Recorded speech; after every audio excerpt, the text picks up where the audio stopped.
Well, this is another of my talks inspired by the tarot, and what I've taken to doing now is not to pre-think what I'm going to talk about, and literally let the tarot define what I talk about. I mean, I've always done it, but I sort of have given it a bit of thought beforehand and then gone with the tarot. But now I'm not even thinking what I'm going to talk about. I'm just allowing the tarot to decide. Now, what I would say about this talk is it could be quite depressing, but the ending is very good. Now, I say it's quite depressing. You look at that central card, Five of Cups,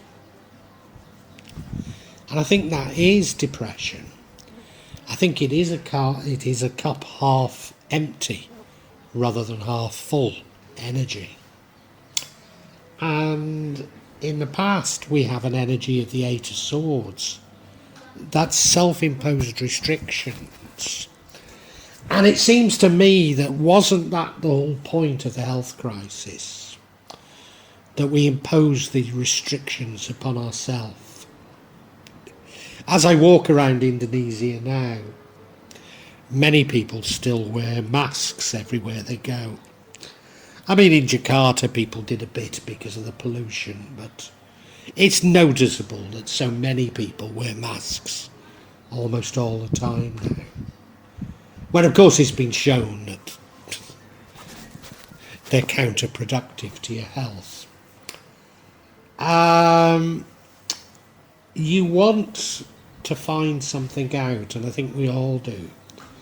We're all aware that there's something very, very wrong. And we're looking for answers, but maybe it's admirable, maybe it's not. But you're looking for action as well. And I've just got a feeling that might be premature, that you're trying to control things still. A longer term reaction of yours is to hold on to your money, which seems sensible, but maybe, with this depression and holding on to your money, restricting yourself, you're not attracting the good that is in the universe to you. We'll look at all this in more detail, but it's just a thought. Queen of Wands, we've been getting this a lot. Whatever you're going to do, you've got to do with others. You've got to do it with others. And I think you're being called to lead others. If you can grasp this, if you're watching this and can understand it, then you are being called to lead others. And what would change the outcome? That leads to the outcome. What would change the outcome? Knight of Swords energy. That's you being brave, fearless. It's mostly the most ferocious knight. I think that's a warning, despite all the deceit, all the dismay we have at how we've been betrayed. There's no point in fighting them. There's no point in giving up either, but there's no point in fighting them directly. And if you follow that, working with others, joining with others, then we have the Sun card, which is incredible blessings. And this is what I've been feeling all along, that there's something incredible for us. That all this greed, this corruption, this manipulation, these lies, this censorship, this warmongering, this fear-born, is all to lead humanity to a much, much better place. So let's look at these individually, because it looks fascinating, doesn't it?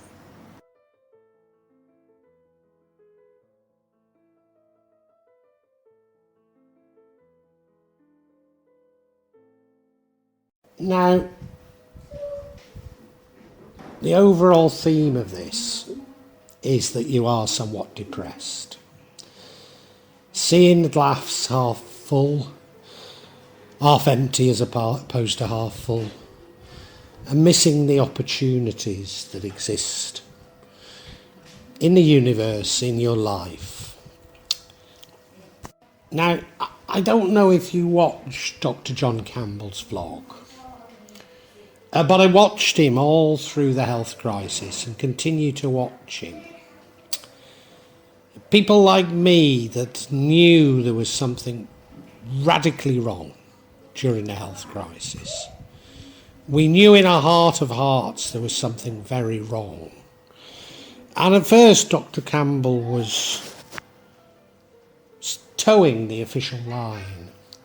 And slowly I've seen him becoming more and more cynical about what has happened.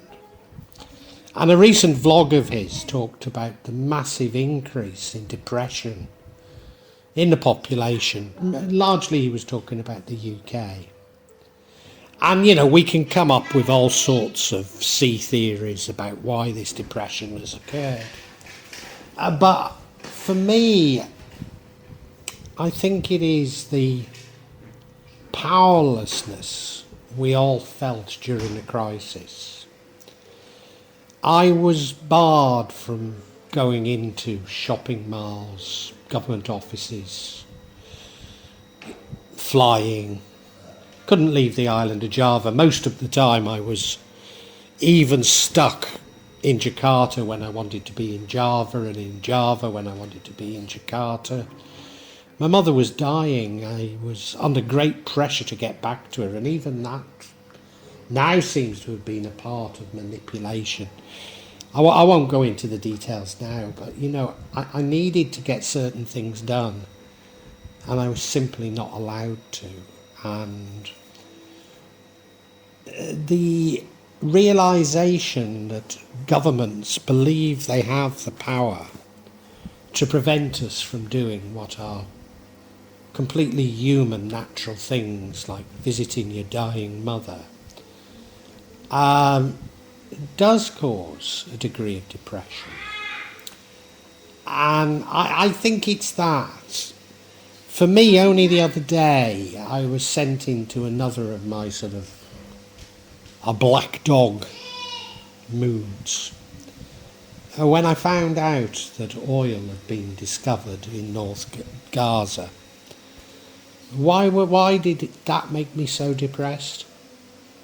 Well, the realisation that my biggest fears, you might want to call them conspiracy theories, but my biggest fears about what has happened in the world for so long probably had some validity to them. That the level of manipulation, but more than that, the realisation that psychopaths are willing to destroy humanity itself for greed, for control, whatever way you want to look at it. And I don't want to call them the enemy. I don't want to use their terms. But knowing that the battle we have, all of us, humanity, is a major battle. Now what we're talking of that's happening now is colossal. And we all must adapt and change, and so a degree of depression is only natural. But if we are depressed, if we think like this, we will only create more of it. And to a certain degree, I can even see that the fear porn is there to make us feel like this. So we're going to have to be very strong and very brave to overcome these things.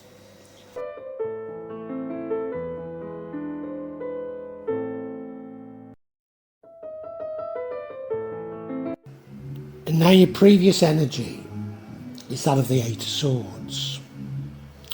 Self-imposed restrictions, maybe fear of the unknown, self-imprisonment. or even a sense of victimhood. Now, for goodness sake, we must be unique in the world if none of us have not felt at least a tingling of some of these during the health crisis, and for most of it is continued. As I say, I couldn't leave the island of Java and was often in the wrong place at the wrong time, unable to move to where I wanted to be. Every time I went out, I had to wear a mask, and that mask policy was continued probably a year after it had been discredited and abandoned in the rest of the world. Yes, we all feel victims. We all feel victims. Isn't there an explosion of victimhood throughout the world now? Everybody feels a victim. Everybody has to swap stories, and that's why I'm not telling you everything that happened to me, you know. Everybody has to swap stories that they had the worst possible time. They are the biggest victims, you know. And they have the right to retribution. I can't help but think that the standoff between Israel and Palestine is because, well, I mean, come on, we know it's because they found oil in North Gaza, but, you know, the arguments around it, let's put it that way, are because both have this incredible sense of victimhood and therefore entitlement. And self-imprisonment, well, you know, yes, I was imprisoned by restrictions directly from the Indonesian government. But to a certain degree, particularly in the early days, I felt, well, you know, I'll do my bit. And I didn't leave the house. Because they said it would only be for a few weeks, you know. And it just went on and on for years. With me staring at four walls. Frightened of being jumped on by the police if I left the home, because they were checking, stopping and checking people. Where are you going? Why are you doing it? And dragging them off for enforced what do you call it? Enforced checks. What do they call it? You know. Anyway, having that thing stuffed up your nose. Certainly in Indonesia, the numbers of false positives were alarming, to say the least. But had that happened to you, I'd have probably been thrown into a hotel not of my choosing, and then forced to pay the bills, not only for the hotel, but also for regular false testing. So yeah, is it any surprise that we have these self-imposed restrictions? You know, I've changed my behaviour. I won't go in shopping malls now if I can help it. I'm not interested in all of the bureaucracy and indeed cost of booking flights anymore. You know, I only went to get buy a bus ticket the other day, and they now call the bus tickets boarding passes. And I was thinking to myself, isn't it strange how the bureaucracy around even using a bus now in Indonesia, I mean, admittedly these are long distance buses, coaches as we'd say in the West, but long distance buses, the bureaucracy around it is like it used to be for airlines.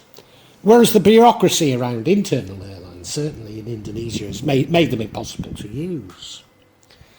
But the actual service you get, what the customer receives, the airlines have become like buses and well, long distance buses like the ones I use have become like short distance buses. Where's the world going, eh? Where's it going? You're just reacting to it, aren't you?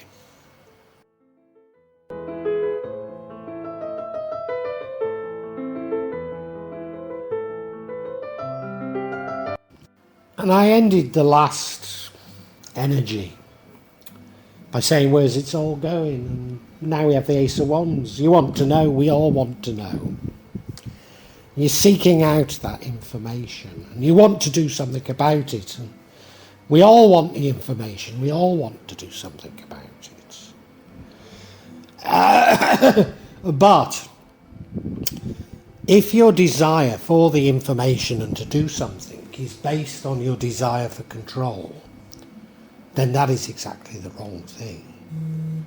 For it's control that got us into this mess that we're into. It's this desire to know what will happen here, what will happen there. I need to be sure, I need to mitigate the risk. We can't control God's environment. That's the point. That's why all this is happening. No. Release your desire for control. We do need to do something, but whatever we need to do is the exact opposite of everything that's been done in the past. It needs to be built on love, cooperation, understanding, forgiveness. So whatever was part of the old paradigm is definitely not a part of this paradigm.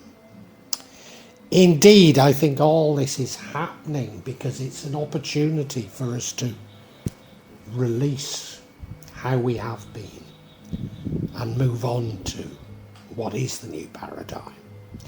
It's a clearing out, it's a catharsis, if you like, a detox. And all those bad habits and all those bad thoughts that we've had need clearing out before we can move on.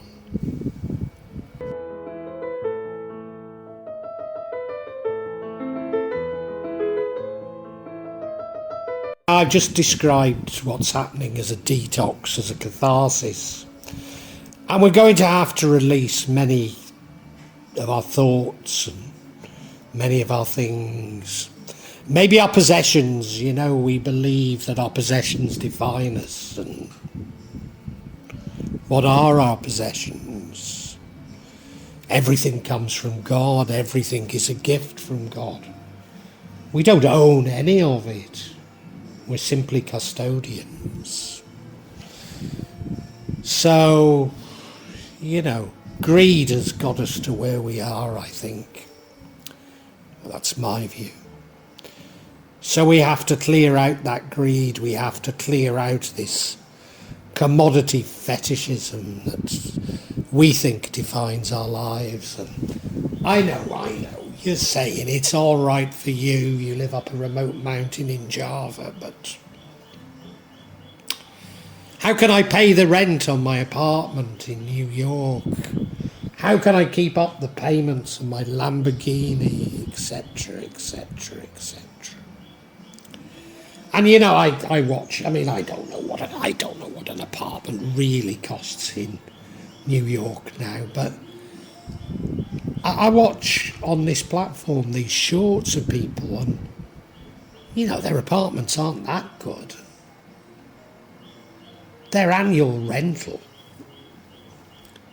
is more than the cost of buying a house in Jakarta.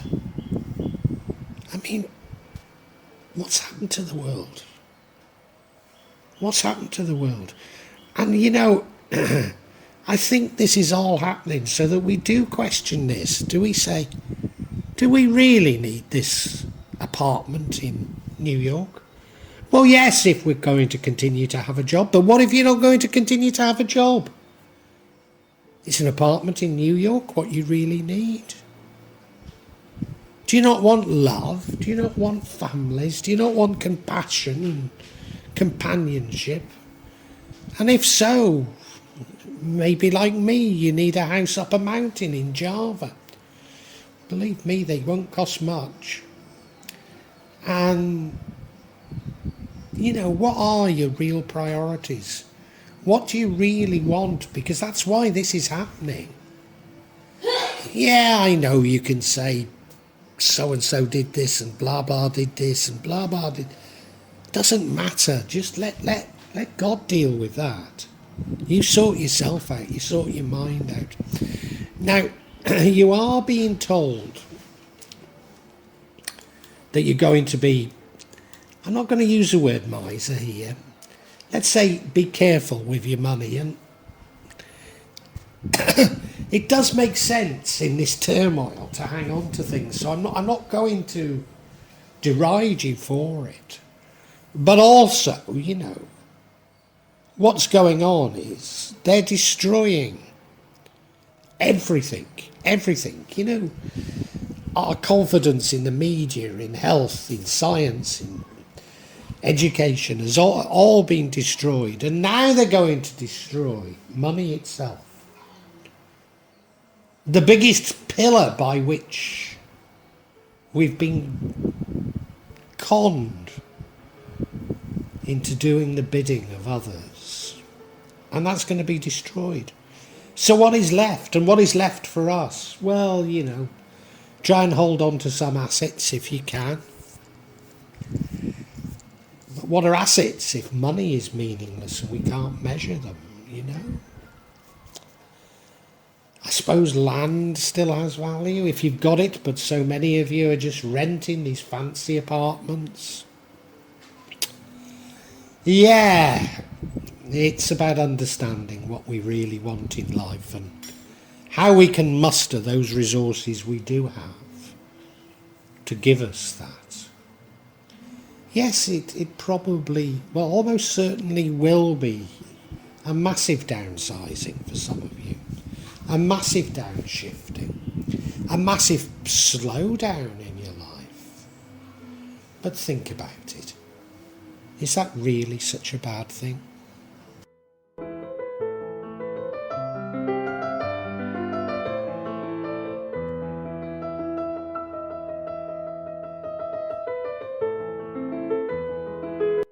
And yeah, you're wanting to do something, you're wanting control, you're wanting to hang on to your lifestyle, but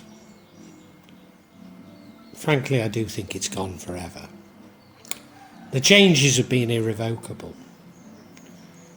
We're all going to have to face up to major change. And I know you've been taught, look out for yourself, do it this way, do it that way, and that's completely wrong. This is happening so that we rediscover a sense of community, a sense of belonging, a sense of each other.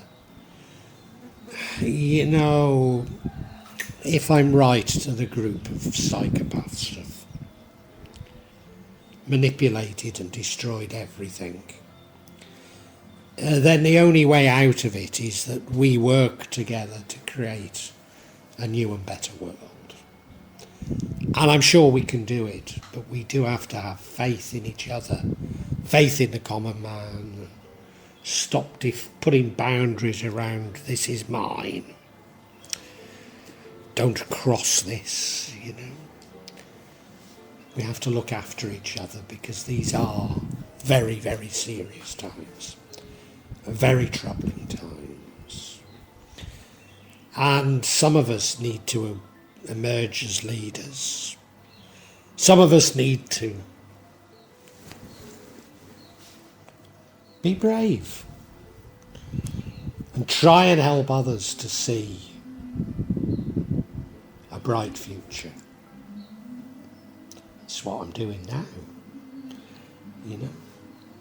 But some of us just need to have faith in the common man. Yes, sometimes they'll take advantage of you, but ask yourself this. Is it anything like how you've been taken advantage of all your life by our so-called betters?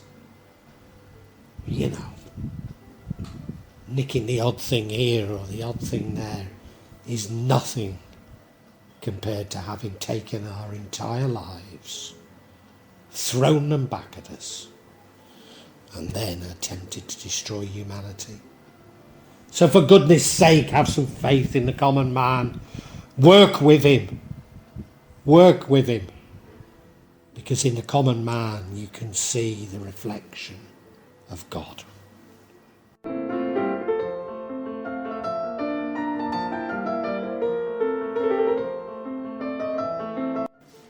I've shocked you, haven't I?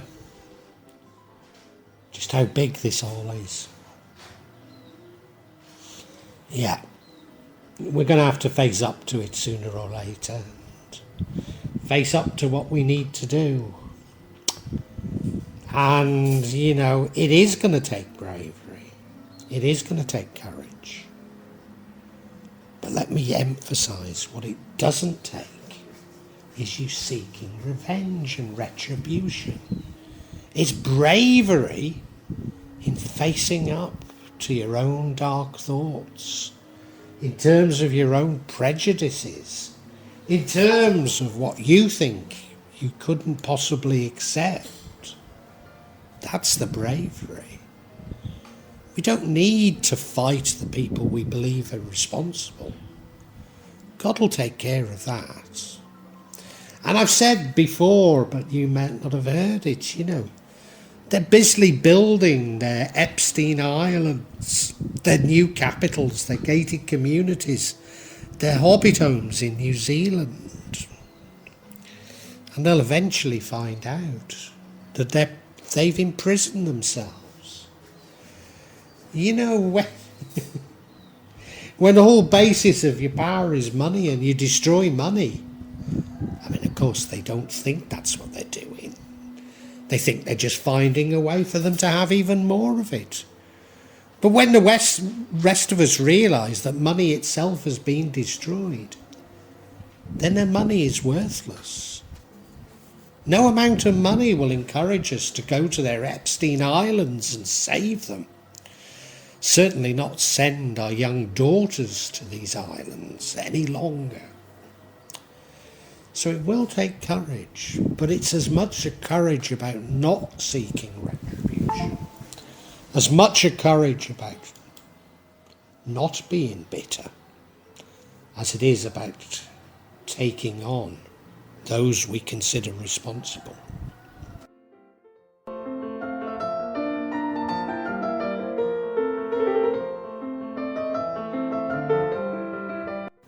And for those of you who haven't already switched off, you're saying, Magic, this is the most depressing reading you've done.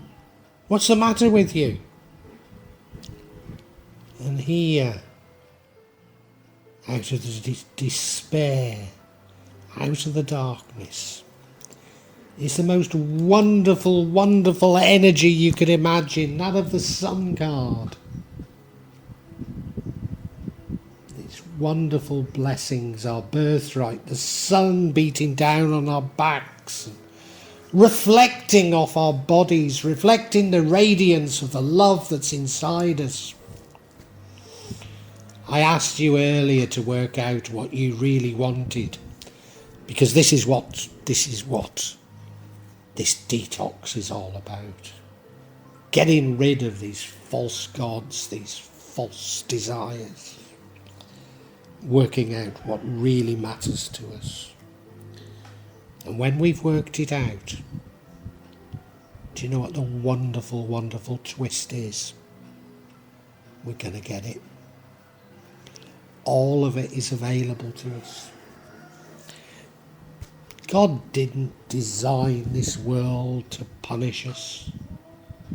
He designed it so that there was plenty. So that it was an abundance. Yes, this world is heaven, and we've made it hell. So all we need to do is go back to how God intended it.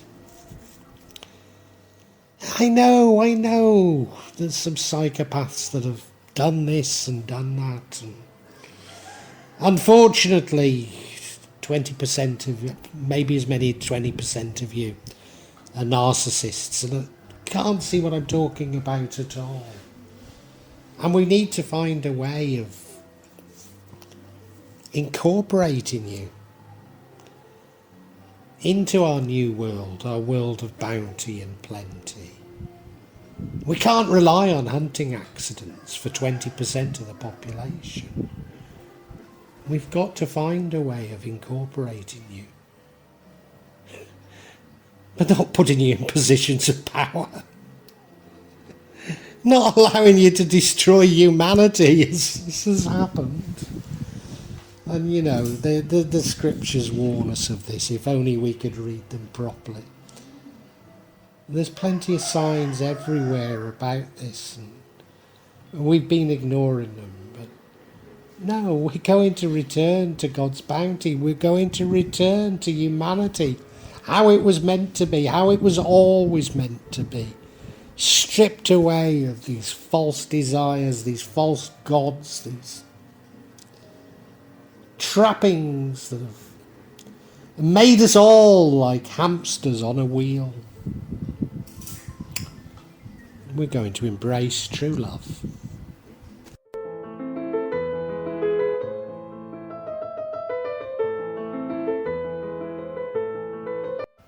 What this reading is all about is pessimism, despair, and ultimately joy and redemption. Let me remind you, you chose to be on earth at this very juncture. You chose to be here now. That's a part of your contract with the universe, with God, with Allah, whatever you want to call them. You chose to be here right now. So why are you being depressed? I know there's loads to be depressed about, but you have to work a way through it. And that's what this reading is all about. It's about you breaking off those chains that you've imposed upon yourself. Breaking off from that sense of victimhood. Breaking off from those false gods and desires we've been sent. Your life isn't defined by a Lamborghini or a Rolex, for goodness sake. And this is an opportunity for you to detox. Maybe not one you welcome, I understand that. But it's your opportunity to detox. You either detox or perish. So work out, what is it that's really important to you? What is it that really matters to you? And what's the best way of going about it? And I doubt if it has anything to do with a Lamborghini. Or even probably your current job. No, we've got to throw away these trappings that have... That's why they're called trappings, isn't it? That have trapped us in this cycle of hate and fear. And yeah. We need to walk away from it. And, you know, I will know you want to control things, but control has been what it's been all about. Release control. We can't control what is God's domain. So leave it to him. Leave it to him. But we are going to need to work with others. We're going to need to work with others, and you know, sometimes they will maybe steal a little of this from what we think is ours, but of course we're only guardians, it's not ours anyway. But ask yourself this. Now that we know the scale of the deception, the scale of the fraud, is what your neighbour takes from you. But nothing compared to what those who are meant to be leading us, those who said trust us, have actually done to us. Now, have faith in the common man. And the other thing is, don't seek retribution. Again, that's God's domain. They're heading for disaster. We don't need to push them any further towards it. And you know what? This sounds so depressing. But once we've made those changes, once we know what we really want, it's got nothing to do with this world that's been created to divert us. Once we've seen it, we get it. Everything you've ever wanted is there if only you know what you want. If only you could understand what you really want. You can have it all and it's there in abundance. And this is the most beautiful message imaginable for this. So go out into the world knowing, love, work with others to achieve this wonderful world that's there for the taking.